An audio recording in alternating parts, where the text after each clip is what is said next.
All right, so this one's for off the beaten path for general business insight. So, and I thought about it yesterday to do this one because I got my monthly reminder of our business credit report. So, when you're starting off, like I said, you might want to start off as a sole proprietor if you have very little assets and so on and so forth. And this is referencing back to legal business structures. Setting up as either an LLC or a corporation and so on and so forth is mainly to protect your personal assets from legal attack. But once you start switching over to an LLC, either a single member or multi-member LLC, or you've incorporated, uh, you're going to want to start building up your business credit. And this is going to take time because it's not like a personal credit. Business credit works a little bit different. So what you'll want to do probably is get your first business credit card. And it's going to be a low limit, and it might have to be one of those prepaid ones, where you put like a $500 deposit on it and then let that build up and then convert it over to an actual credit card. Small loans, if you can get a loan through the Small Business Administration or your local Chamber of Commerce or whatever, and make sure that reflects back on your business credit, not on your personal credit, that will build up your business credit too. And we kind of generally know this. But when it comes to business reporting of credit, you still got the three basic ones that we all know of, Equifax and Experian, and I can't remember what the third one is. But you still got that. But there is one that most other businesses use for business credits, and that's Dun & Bradstreet.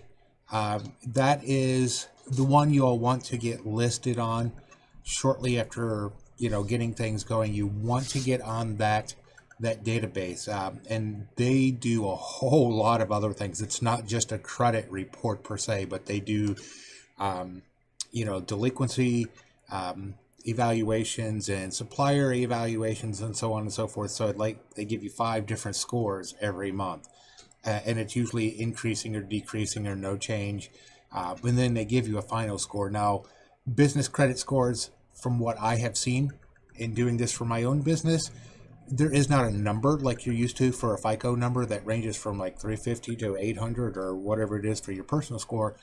Business credit scores are A, B, C, D, and F.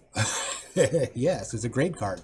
So, so once you get listed and you get those established, then the other company I would tell you to get listed with is nav.com, NAV.com.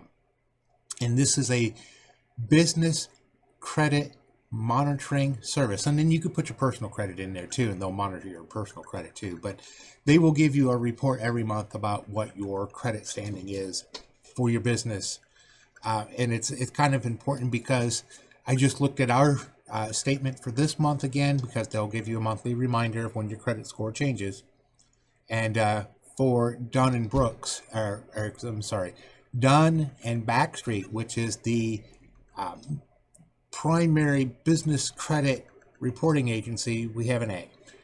But you go over to Experian, we have C, and then the other one we have a no score, which I have yet to figure out why we're listed with them. But hey, but yeah, look at that and have those numbers available, especially if you're going to a bank or the SB or whatever for a loan or an extension of credit or whatever.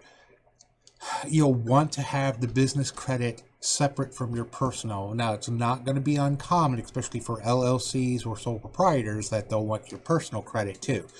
But if you can get your business credit to stand on its own, then it'll make your job a whole lot easier. And like I said, it's separating your personal from your business, and this is what you want to do with an LLC or an incorporation. You want to separate the business from your personal.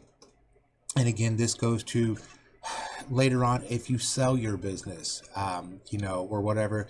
The business has already got a well-established credit history, and that makes it more valuable because you've already established that credit and taken the time to put that together, and that it's not an easy process.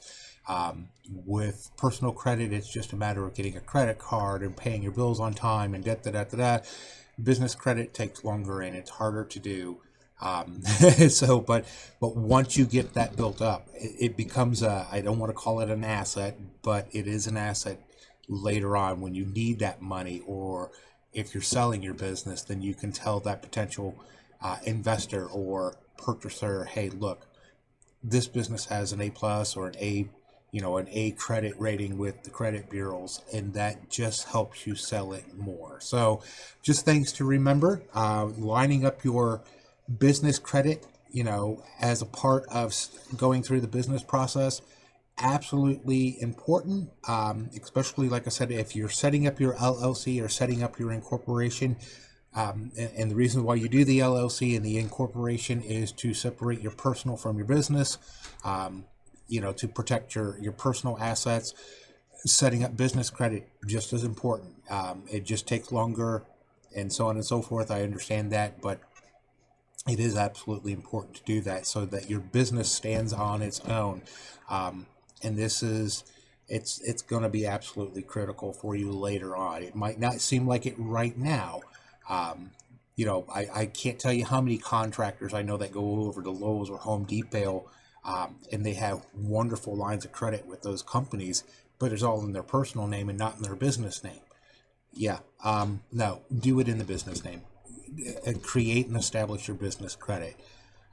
It's going to be a long, drawn out process. You might have to do a conversion, and we've done this with our business, where you start off with your own personal backing, but as time goes on, you convert it over to business. Trust me, it's worth it in the long run. So, anyways, if you found this useful, like, share, subscribe. Find us on Facebook. There we are. If you have questions, give me a call. Talk to you later.